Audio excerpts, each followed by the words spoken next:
The government is now forcing Harvard to kick out all of its foreign students, and they'll no longer allow them to admit foreign students. Why would you not want the best and brightest from around the world to come to Harvard? I do, but a lot of the people need remedial math. Did you see that? I'm pretty shocked by this. International students have been banned from one of the most prestigious universities in the world, Harvard. The US government has written to the university saying they can no longer enroll international students, and those who are already enrolled either have to switch university or they'll lose their visas. They'll have to leave the country. Harvard is suing everyone. Kristi Noem, the Department of Homeland Security, Marco Rubio, Pam Bondi, the U.S. Department of State, the U.S. Department of Justice, and the United States Immigration and Customs Enforcement. Harvard is not playing any games and is accusing the government of blatantly violating its First and Fifth Amendment rights, as well as the Administrative Procedure Act. Harvard calls the government's actions a clear attempt to try to control ideology at Harvard, which is illegal. Trump is using us right now as poker chips in a battle between the White House and Harvard, and really I think it's just dehumanizing. Hi guys, welcome to my channel. My name is Natkuna Esther. If you're new here, hi, welcome. If you like my content, please consider subscribing, like, comment, and share. Let me know what you think in the comment section about this entire Harvard situation. Do you think it is okay that Donald J. Trump is stopping international students from enrolling with Harvard and also other universities? See, I don't even understand, how does it even make sense that get out of Harvard if you want to keep your status? How are they going to keep their status? Already they are here as students, right? Now, if they're not studying, how are they going to keep their status in the United States? See, my entire question with this Harvard thing is, what's gonna happen to the Afrikaners that just entered the country if they want to go to Harvard? And since rumor has it that even other universities are going to stop enrolling international students, are the whites that are being brought into America going to be stopped from going to those universities? 6,000 international students from 140 countries have had their SEVIS terminated attending Harvard University. The Trump administration today revoked and terminated SEVIS for Harvard University, which means those international students have no status right now in the United States, and technically they have to leave, and their commencement is next week. This all stems from a back and forth between Harvard University and the Trump administration, where the Trump administration wants to get information of non-immigrant F1 students that are attending Harvard that have had disciplinary actions against them in the last 5 years or been involved in other types of activities. Harvard's not releasing any of that information, so the Trump administration has now removed, as what they say, the privilege of being able to have an international student attend their school. They're saying, the Trump administration is saying that the F1 status is a privilege, it's not a right, and they are terminating it. But these students now, either they have to leave, or they have to change status, or they have to get themselves into another school. But graduation is next week, so this is all incredibly chaotic and very unexpected. The Trump administration has given Harvard 3 days to comply with turning in these records, and then they will reinstate the SEVIS, but we don't know what Harvard is going to do. We'll keep you guys posted. Wow, they did it. The president has officially revoked Harvard's ability to enroll international students. And existing foreign or international students would need to transfer schools or lose their legal status. This is huge. As someone who went to Harvard, I can tell you firsthand that international students make up a significant portion of the student body and are a vital part of campus life.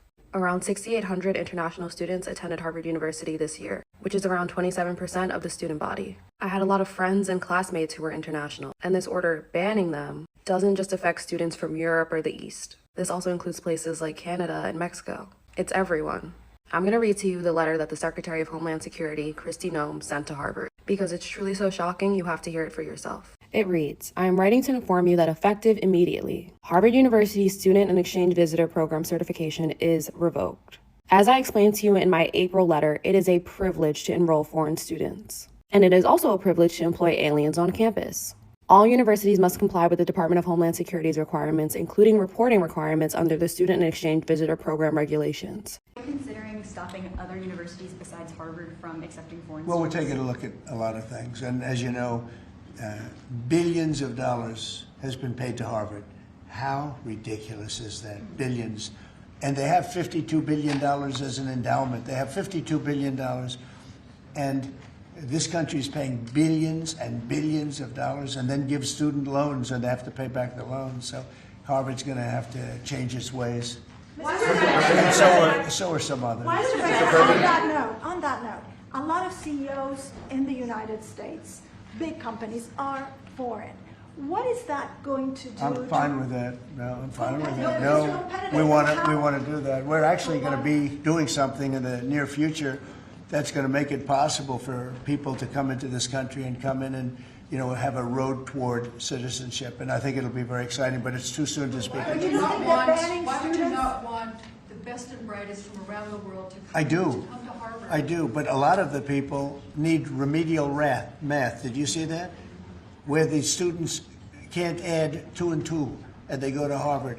They want remedial math, and they're going to teach remedial math at Harvard. No, wait a minute. So why would they get in? How can somebody that can't add or has very basic skills, how do they get into Harvard? Why are they there? And then you see those same people picketing and screaming at the United States and screaming at, you know, they're anti-Semitic or they're something. We don't want troublemakers here. But how do people that can't, when Harvard comes out with a statement that they're going to teach some of their students remedial math, that's basic math. Now, about a third of the students at Harvard are international. So their dreams have been utterly dashed. But it'll also be a huge cost to the university, and I think that's probably the point here, because international students pay more than US students, but that is a huge cost, so it will affect US students as well, not just because they won't be studying with international students, but the university will have a lot less resources. This is a massive escalation of the row that's been going on for a while between Harvard and the Trump administration. No comments so far from Harvard on how they're going to respond to this, but you would expect them to appeal to the courts. But at the moment, the US government says this is effective immediately. So it's pretty chaotic, and I don't know what's going to happen next. Zilin Ma is a Harvard PhD student from China who's set to graduate Saturday. He's spent 10 years pursuing higher education in the U.S. His most recent work at Harvard involved research to support humanitarian negotiations in developing countries. So if the Trump administration think that we're not valuable assets to this country, I don't know what to say. You know, it's a shame. It's a disappointment. On Thursday, the White House announced Harvard will no longer be allowed to accept international students, and students currently enrolled would have to find another school or lose their legal status. International students make up more than a quarter of Harvard's total enrollment. The amount of uncertainty here injected into the lives of real people is just absolutely extraordinary. Cornell William Brooks is a professor at Harvard's Kennedy School. He's also the former president of the NAACP. Brooks calls this latest move in the months-long back and forth an unfounded attack in the name of xenophobia. We're literally rendering international students kind of intellectual pariah. The White House claims Harvard hasn't addressed what it calls widespread problems impacting American students, writing enrolling foreign students is a privilege, not a right, with these students caught in the middle. I just don't understand the thought process behind it. And then we are still in the panic mode because this news just broke out like a few hours ago, right? So we don't really know.